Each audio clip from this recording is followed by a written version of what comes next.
Well, we're promenading again, and we're promenading in our Kool Kits. I think that'd be fair to say. We are. You're not. You're dressed in urban streetwear. Well, I don't have any of the kits that we're talking about today. So. Ah, right. I'm homage to the 80s Yeah. with a Fulham shirt from the early 80s. But today, it's all about Kool Kits from the 1980s. And I think when I was looking back, you were talking off air, Sir Jim of Jimbo, that you'd have possibly, if you had your life again, loved to have been a kit designer for one of the big marques. Or maybe, I think for you, I don't know if you'd want to do it for one of the big guys. I think you'd want to do it for someone a bit funky who doesn't maybe do kits all Hummel. the time, like a Hummel or a Lecoq Sportif. I don't think you'd be an Adidas or Nike man, to be honest. You'd be restricted, I think, a little bit more with those two, wouldn't you? I think Hummel, you'd have the creative freedom to do something a bit zany, wouldn't you? Yeah. Oh, but definitely we would love. have. I must admit, I do love kits, and it sounds it's sad of a man of my age, but I do love a good kit. Yeah, same here. But then you find yourself lulling yourself sometimes into they don't make them like they used to, and I would never want to be that person. It was always better in my day. Oh, I don't know if it. I don't think there's. I've had a look at a few of them over the decades, and I think you've got winners and stinkers in every decade. I don't think there's any sort of like, oh, that was the best decade for kits or anything. No. Fair point.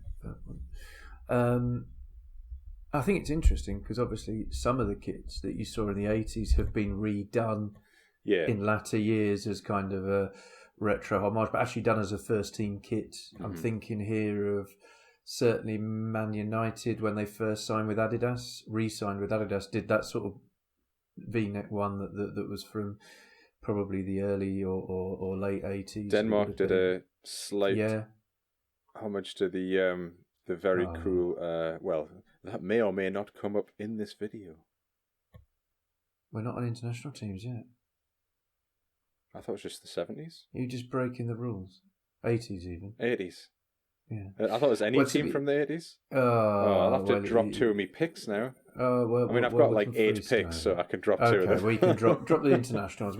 No, because I'm just thinking we will probably do, and I must admit, it'd be wrong of me just to ignore that Danish team.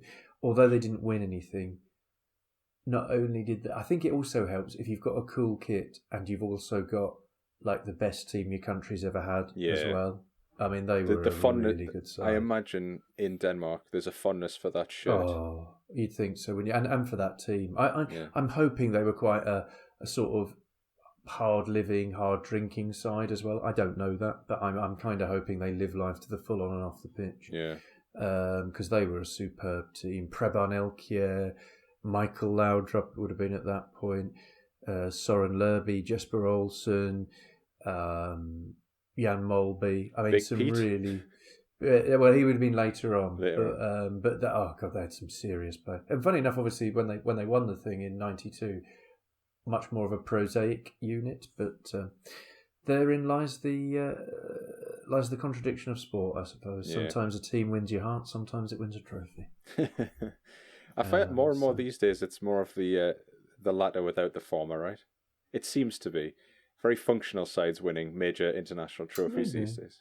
But maybe you have to be more functional because if everyone's as well organised, data and everything else, you can't just turn up and knock it around, can you? You can't, no.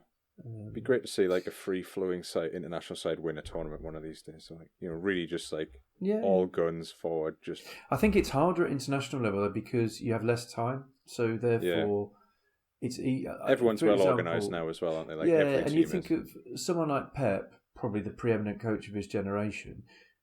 Even now he's still tinkering, he's still adapting. This whole thing with the kind of centre half playing slightly in midfield, the fullback. Like that takes time to embed and put in place, and you wonder whether a coach like him. I mean, I guess you can be pragmatic and just do what you need to do. Whereas I always think with international football, unless you've got a group of players that play regularly together at club level, a lot of the time it tends to be, well, let's make ourselves defensively sound with this 5 that are quite sound in the middle of the park and defence, and then actually our flair bit comes up front where, I don't know, maybe I'm being, because you just haven't got the time to drill them in stuff, I don't know. Yeah, possibly. I just think as well there's just an element of other teams are just kind of so well set up and organised, and they play. It's just harder for those creative teams to break them down. Maybe there's just a plan every time, Well, if they're going to try and do that, we'll just sit and we'll be compact and tight and have 10 men behind the ball and just go on and break us down. And possibly just a bit harder that way as well. You've got, even though you haven't got loads of great teams, you've got a higher percentage of the lower teams are better than they used to be, if that makes sense. Yeah, no, I think it's a more even playing field. Yeah, than it once was.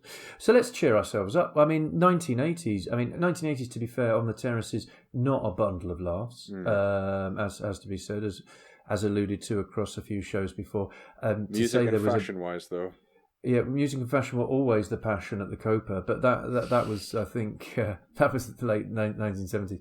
Yeah, you had from punk to new wave on the music scene, the rise of, I suppose, football casual culture, which was very much intrinsically linked with the fashions of the time. So, and I think a lot of this stuff, when you read about it, came from gear that was, shall we say,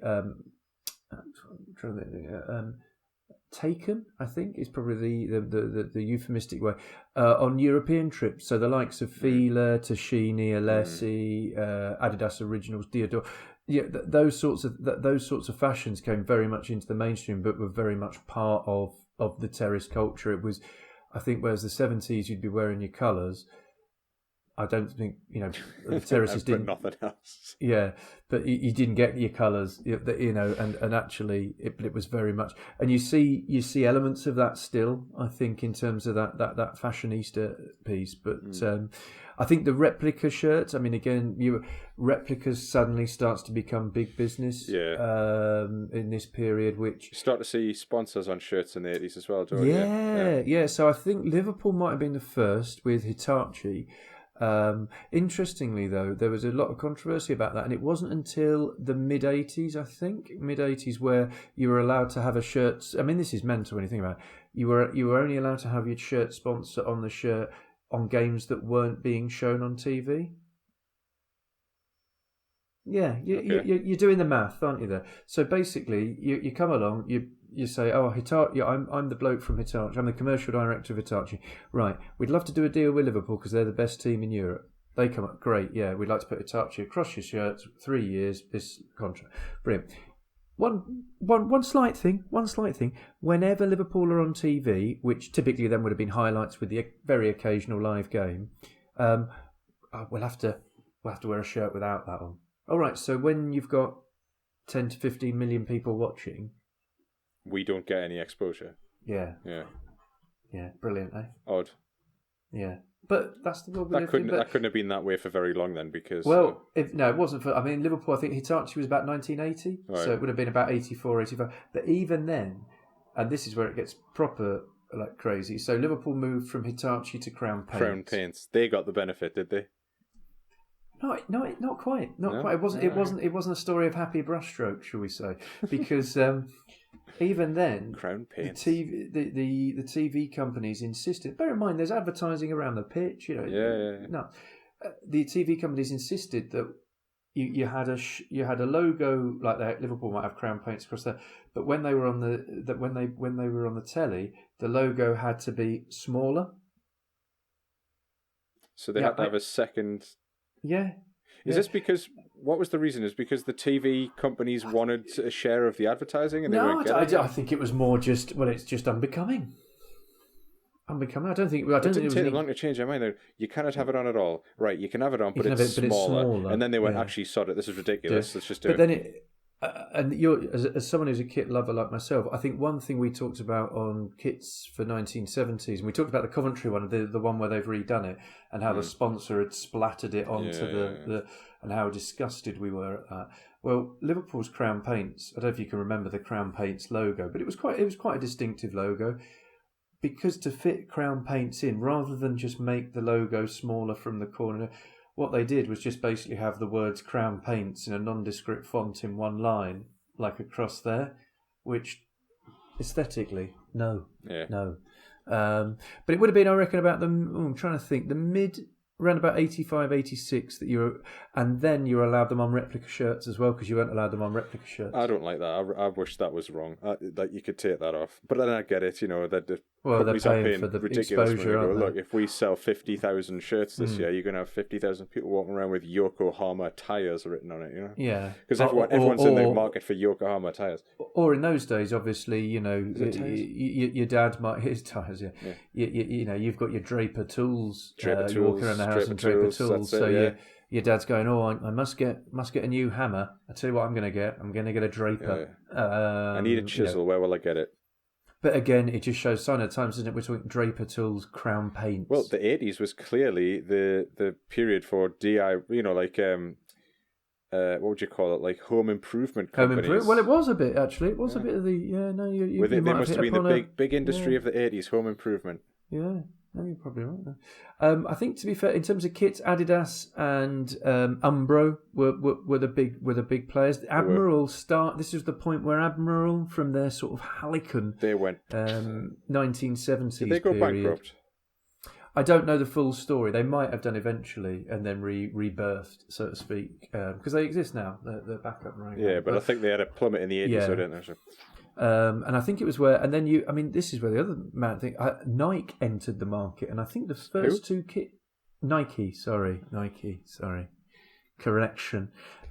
Which now, when you think about how many kits Nike do across the world, amazing that they didn't have any kits in this country. I suppose because they were a running shoe in America.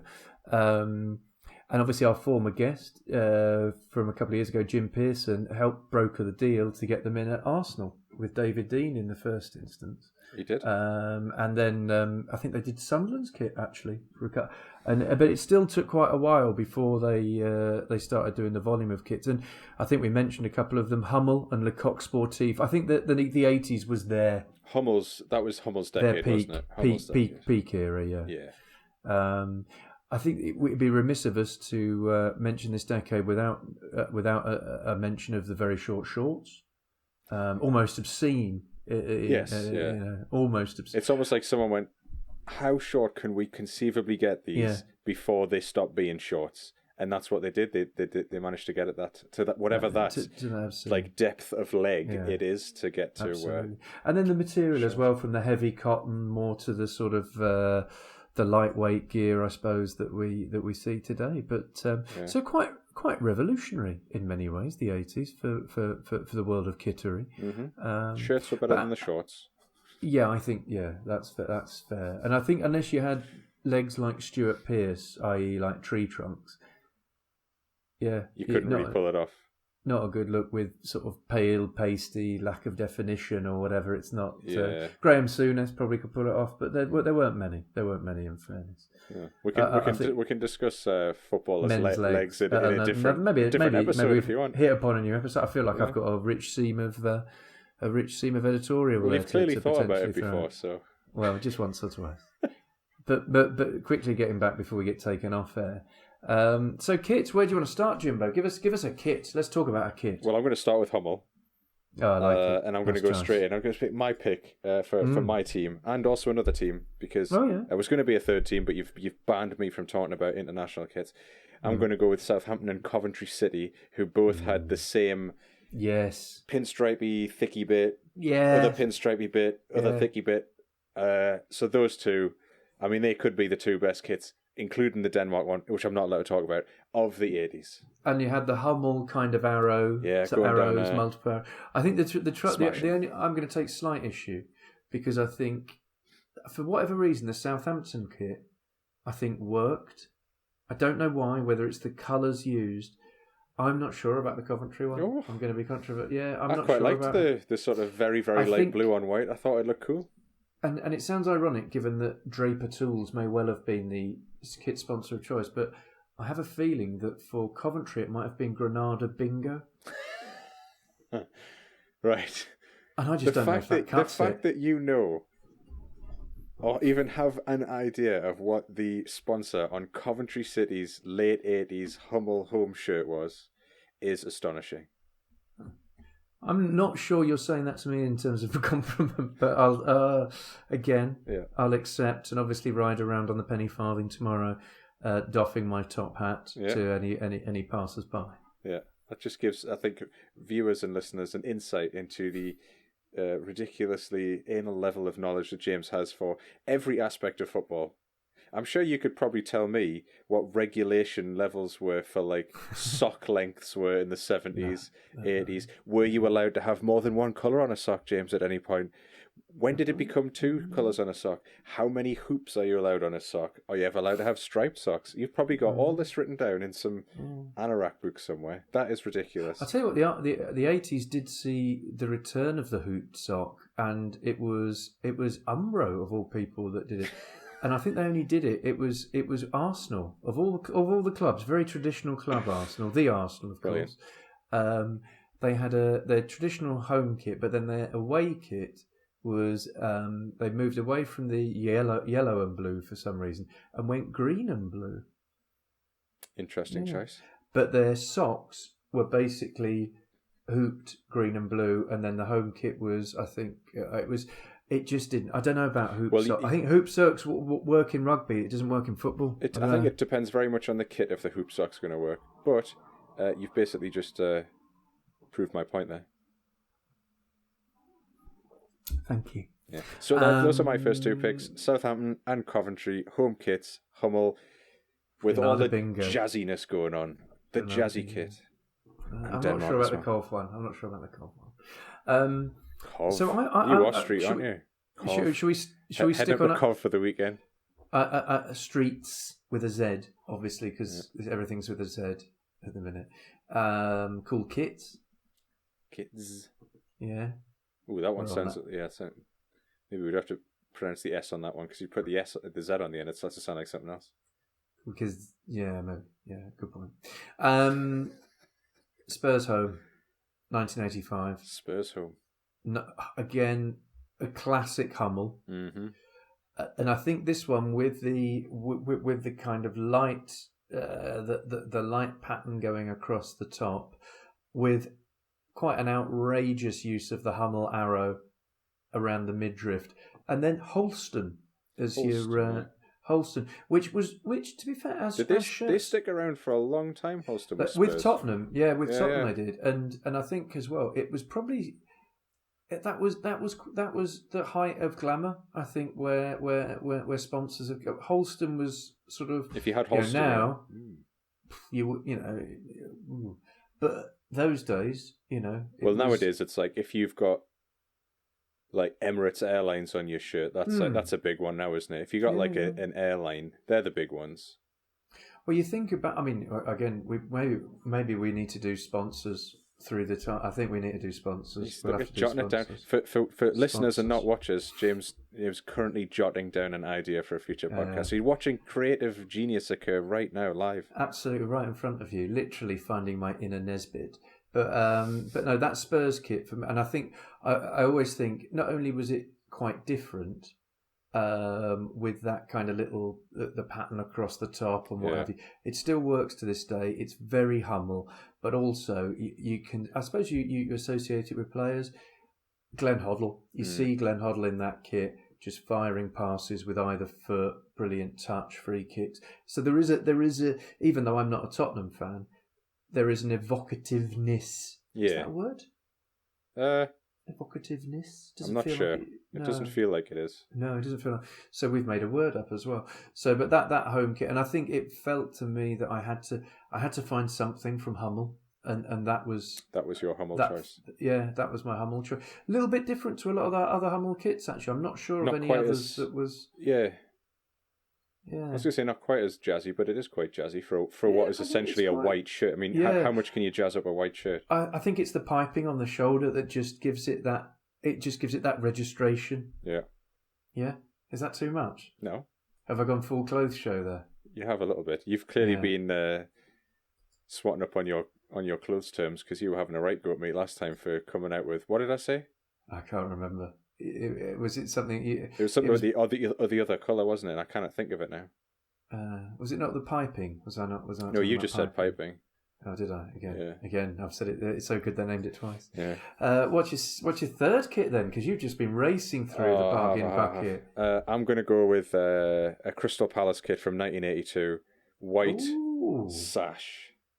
You love a sash, don't you? The sash is great. The sash is you rarely see the sash, so when it comes along, it's usually quite eye-catching. Palace had it for a few years, didn't they? Did, yeah. It was white shirt with the blue and red of Palace in the sash, going down. Nicely they had done. it, I think, earlier than that, but I think the one that you're talking about, they had it, but I think, again, this might have been Hummel. I think this might have been a Hummel, but it was kind of, because Palace had a really good side at the end of the 70s, and they were talked about as being the team of the 80s. That lasted until about 1981, I think, and they got relegated. But they did keep that kit for a bit, because there are some teams that have, like Palace there, it's a predominantly white kit, isn't it, really, apart from the sash? Apart from the sash has got colour, the rest of it's white, yeah. And then I'm pretty sure a couple of seasons later they reverted to a kind of blue and I suppose a blue and purple, like just a straight stripe, and then they had that for a while. No, they did. Yeah, I will give them credit. Crystal Palace have had, across their entire history of kits, they've got a good colour combination, don't they? When they get it right, it looks really good. They do have a mix, though. They do have a mix, and over the years, it's quite. I like that one from a couple of seasons ago with like the stripes, but they were like slightly diagonal stripes. That one was jazzy as well. I think I was a big fan of the one where Right and Bright, again, slightly thicker stripes with the Virgin Fly LA. That was a good, when they got to the cup final. That was pretty solid. But yes, I thought it was a smart shirt, white, the colours incorporated in the sash. Very nice. That was my. It's quite interesting. The only other club that spring to mind, Millwall, who. Man City had a sash as well, didn't they? No, not for the sash, but more for the changing of colours. You do it occasionally. In fairness, you've done it this season, where you kind of think, well, Southampton to me is red and predominantly red with white stripes, and certainly, absolutely predominantly red. But they've gone just every now and then, you chuck and like Luton have done it as well. Like Luton started in orange, then played it white with an orange trim. Now I've gone back to it. It's weird. I don't know. It's Palace have done it a few times. I mean, Millwall, sometimes it's been white, sometimes it's been blue. I find that weird. I find that weird that you could. I don't know how I'd feel about a Fulham kit that was predominantly black with a bit of white. Yeah, that would. I get it for a change kit, but I don't know. I think I'd have a problem with it. I'll be honest. I feel like I'm getting a little bit wound up, aren't you? Yeah. On behalf of other teams. Your club's kit is and I get the fact you might do like Arsenal did for that. What was that colour they used in their final year? Oh yeah, that like darker red colour, wasn't Cherry it? Sort of. Yeah. That did look smart though. That had like the gold on it as well, didn't it? That was actually quite a smart. It did. It was done well, but that was for their last year at Highbury, 100 whatever year. So I get. Is that because that was like one of their first kits or something? Is that why they did I think so. Right, I think so. And it was an anniversary, and it was the last season at Highbury, wasn't it? I think. Right. Yeah. Or one or two of those things. I get it for a one-off or a commemorative kit, but that whole I'm not sure. I'm not sure I can. I get your point that Palace have had some decent kits, but I don't like the chopping and changing from your base colour. Fair enough. Yeah. What's your second pick? I should say. Second pick. The same pick's Manchester United, and it's 1985 FA Cup final. So. Think Norman Whiteside bending the ball around Neville Southall. Describe the kit to me. V-neck red, but it's got the white, your white stirrups, if you may, around the kind of shoulder and armpit. Very unique kit. Not one with the badge actually in the middle. All right, okay. Which rarely works, I've found. You've really got to. Yeah, sure. Badge in the middle, because sometimes you've got the maker on the other bit, and it just looks like they've put the badge in the wrong place. You know, it doesn't look symmetrical. I know what you mean. But I quite like that, and with your sharp underneath. No, you can do the badge in the middle, but the badge in the middle also has to have the shirt maker in the middle as well, so that it's all down the middle. I think the other thing I quite liked about it was it was an Adidas kit, but it didn't. Interestingly, which I quite like. It didn't have the 3 stripes.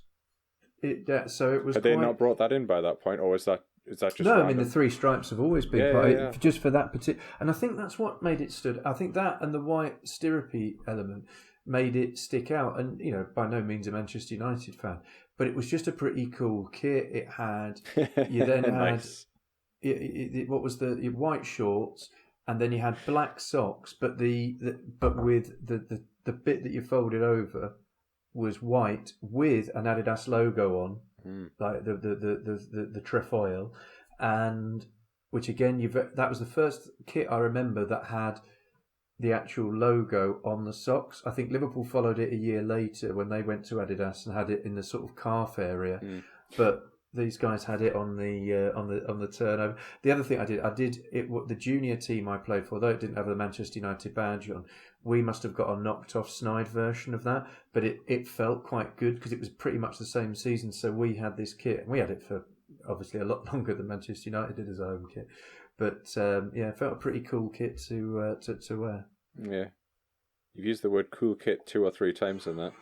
Did I? Too much brand placement. It wasn't deliberate, in fairness. It was, if anything, I apologise to I guess that's why we've called it that. Listeners and viewers on that one. I can always see Brian Robson in that kit, smashing people mainly.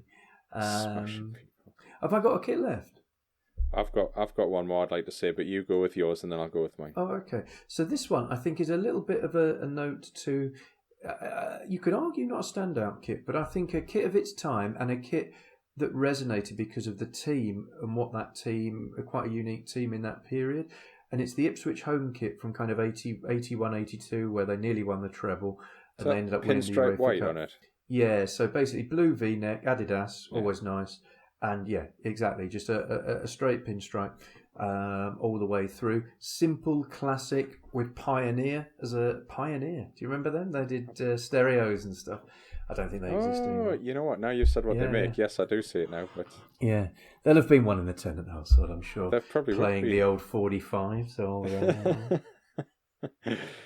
yeah, no, I actually think now you've mentioned that about the Ipswich kit. They always. I think that's their best version of their kit is the blue with the white pinstripe. Yeah, and I think it's quite a discreet pinstripe. They've moved around. They've had like blue with like white sleeves. They've had fully blue. They've had blue with the white pinstripe. They've fully blue with a white collar. They've kind of like mixed and matched a few times to find it. But I think the pinstripe looks good with them. And I think it's nice white Adidas shorts with the 3 stripes going along the side, which I always like. And the traditional Adidas sock with the wrap over being your 3 stripes or 3 hoops, I suppose it would be. There you go, hoops on the socks. You just said they don't work. The socks, yeah. But I think they did at the top. Well, you knew it was Adidas then. Okay. So if it's Adidas, it works. If it's somebody else, you're like, what are you doing? Yeah. I'm going that far on that. But no, a Kool Kit, and obviously a team. They won the UEFA Cup, which at that point was pretty much the equivalent of the European Cup, really. And a brilliant side that played brilliant football. Is that under Bobby? Under Suburb. 2 Dutch players, Muir and Tyson. Just a super team, and it just felt it was like an evocative shirt. Maybe not standout, but just I don't know, for whatever reason. Yeah, it grabbed me. I think it grabbed me. Fair point. It's a smart shirt. I would agree. Have you got a couple that you want to mention, Geese? I know you sort of said. I mean, yeah. One's really left field, and one is one. I think one would get on a lot of people's lists, or two technically. So I'll go with that one. The first one is the Aston Villa home and away kit. Okay. From 1982. Yeah, it's a good kit. So home kit is big. Was it big blue panel with claret on the outsides? Yeah. And the away kit is white with claret pinstripes. Yeah, very nice. I think that's if Aston Villa rock that from now until the end of time, you'd have it. That would be fine for me. I think that's the best, one of the best looks Villa have had. Although, in my research on Aston Villa football kits, they had some absolute stormers when they first actually became a football club, which maybe we'll get into it in the future. But the other one I went completely left field is the Leyton Orient kit from 1981. Is this the kind of sort of poor man's Ajax? Slightly different to that. It was. Okay. I know what you're getting at. It's mainly white, and then you've got 2 red stripes on either side of the neck. Crest in the middle. crest in the middle. But that's a smart shirt. I think it's a red collar as well. I'll give you red that. Collar. But Orient are another one. There's actually they're all over the place. London clubs, sometimes we'll go red, sometimes we'll go white. Yeah. They are all over the place, but that is a smart kit. I think the only other one I was going to mention, apart from obviously the one I've got on, which is Fulham's 82-83 promotion year, and then the we didn't get promoted again the following year, which we covered in our Super Mac episode. So this is the Super Mac team shirt of the early 80s, and I think once the shirt went, the club then went south for about the next 15 years, and by south I meant downwards, obviously. So a good kit to remember, a quality. It's a smart shirt. I like the way they've incorporated the black round into the collar as well. Yeah, and again, and interestingly, because Fulham Who made that shirt, Jim? Who played in it? Made it. Oh, Oscar. Yeah. I just looked at it, I was like, what is that? Yeah, I literally, I'm trying to think. I think they might have done a few London clubs. Might have done Millwall. Who's the other one that you had from the last time as well? The random shirt maker that you had on Van Danel. It's Van Danel. Van Danel, I think, made a lot of sort of Division 3 team shirts. They must have they must have made them with some really cheap material. Oscar. Nice. Oscar. Obviously, the kit that was worn in a famous 4-1 victory at St James's Park against Kevin Keegan, actually, with Gordon Davis getting a couple and Ray Houghton, a young Ray Houghton. They wore that up at St James's Park. Yeah. Well, they didn't wear this. They wore the change version, which was the black, and then red. Right, I was going to say they wouldn't get away with that, would they? No. Good point. Well made. Actually, I just noticed my shoulders kind of blend into the chair, so it looks like I've literally got like huge traps. Is that traps? I don't know. Sit yourself more, sort of like middle of the chair. Yeah, he's like you look like he's got like an enormous neck. Well, that'll be all the benching I'm doing at the moment. I don't know how to talk about it. He's got a hench. He's got a hench, as the saying goes. Well, maybe I'll have to buy. Maybe just because we're doing more of these, I'll have to buy the change kit now. I'll have to buy the change kit to. I'm going to start donning purely 80s kits, including the shorts for when we do these YouTube videos. We might get banned. I think the other one I was going to flag, which I came across in my research, which I didn't remember until I saw it, was Celtic's away kit of the sort of mid-early 1980s. Yeah. Full green. So they had green and white hoops for home and then full green for away. Yeah. So literally, full, like a goalkeeper's kit, basically, and I did think to myself, exactly as you're probably thinking. Did they just forget to make a kit that year? And like, oh, God. We'll have any colour you've got as long as it's green. So, and I did wonder, I presumed, and I don't know, I didn't go even further in my research. Bit remiss, actually, of me. I don't suppose then you had third kits, because what you often used to get is what I would describe as hodgepodge kits. So might change the shorts or something. Yeah, exactly. And then you'd get some horrific combos of, I don't know, maybe Fulham wearing red and black's not too bad, but I'm just trying to think of, I think I mentioned it actually. So I think green in there one day though, just because you had to or something. Yeah, well, Liverpool, I remember when they played Watford, Liverpool wore a red shirt, so the normal red shirt, black shorts, and yellow socks. Oh dear! Just at no stage does that go. Were they trying to just look like Watford in a slightly different colour? Well, but it was just it was, and you just thought it just doesn't. But that's, I suppose that's where we're at, because you didn't really get. I suppose third kits didn't really properly start, I would guess, until maybe towards the end of the 80s, possibly. Yeah. Whereas now they're a kind of thing, aren't they? They're a staple. Yeah, often that's the one where they try and usually the third kit is like the sort of craziest experimental. Of the three, isn't it? Yeah. Sometimes it works, I suppose. Sometimes it horrifically does. And sometimes they can become iconic. Interestingly, on the full green one, we went through a phase where we had for about a season, we had a third kit that was in fact all green with gold trim, which we played in it at Newcastle one day actually, and it wasn't bright green. It was the green of Harrods. I obviously have no idea why that could have been at the time. Why would that have been at the time? I don't know. But it was literally, I'm sure if you'd gone up and matched the Pantone of the green in Harrods, it would have would have been an exact match. But I guess maybe Newcastle United might be doing something similar soon. Who knows? Well, they already did something similar this year, didn't they? Indeed. But we'll probably steer clear of that one for now. So is that all of our cool kits? Have we emptied the cupboard, sir? Is the cupboard hang bare? on. I do want to give a shout out to one team.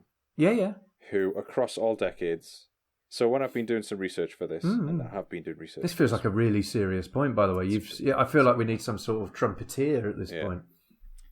And I'm not going to be able to do this in every episode because it's just happened to stumble across this. Now, one kit... Or you just keep saying it every episode. Just reiterate this point. Yeah. There's one team who, in my research, picked a kit design when they first started, and we're talking 1875, see if any of the viewers or listeners can figure out which team I'm talking about. And since 1875 have had the exact same design and colours on their kit. Good one. Are they? What division are they in now? They are in the Championship right now.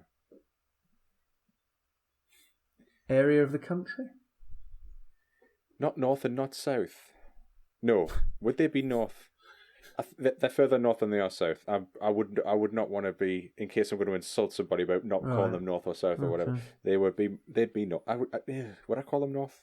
So what do you mean? That, their kit hasn't remained unchanged. It's been the same. I mean, the tone of one of the colours might have changed, but the pattern, the design of the shirt has remained relatively unchanged since 1875. One of the only teams I've seen who haven't gone through several different designs to get to where they actually got to.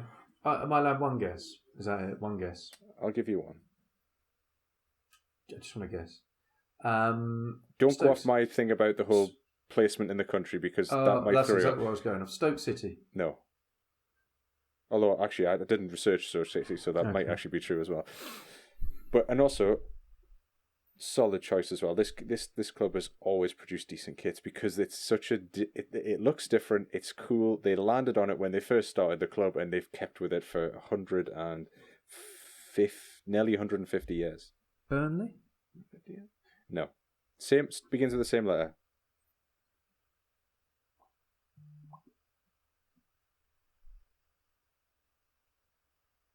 Bristol City? Blackburn Rovers. That was... How did I not get that? What a fool. Yeah, great shout. Good shout. Good shirt, and it's been the same thing for like that long. Yeah. They've never veered away from it, I don't think. I may be wrong. Maybe there's like no, one I don't. Not from a home kit point of view, and as you say, quite iconic from it's a cool kit, through their entire history, and also, actually not in the too distant past. We're also a Crown Paints. Had Crown Paints. They were. Yes, they were. Yeah, I do like the Blackburn kit though. No, so that would get like a tick in every decade, really, because it's always been the same thing. It just looks good. So iconic class, is that what we're saying? Oh yes, yeah. Oh, okay. And what a good note to finish on. We're going to bring you lots more cool kits, obviously, as you've probably gathered. We've done 70s and 80s. And let us know which one we will be doing some other decades. Yeah, let us know at barndoorsbanjos@gmail.com or at in the comments Banjos below on Twitter. Oh yes, and that's what you've got to get used to now. It's like tell us in the comments below. Subscribe, comments below. Ding the bell. Ring the bell. Click the bell. Ring my bell. We have to obviously ration the amount of times I say James, ring my bell. what's happening on your side? You seem to like either your chair's going down or your mic or your camera's going up. I'll be honest, I had a slight issue in the last 2 minutes, so something for our listeners to enjoy. A different, slowly disappearing off the screen. So, but once we've finished in about 5 minutes, I'll obviously be maybe in the living room. I'll just be talking to your ceiling. Yeah. So, what better note to finish on, eh? Yeah, brilliant. Enjoyed Kool Kits. Look forward to bringing you more of the same soon. Yeah. See you in the next one. Take care, everyone. Bye-bye. Bye for now. Keep it real.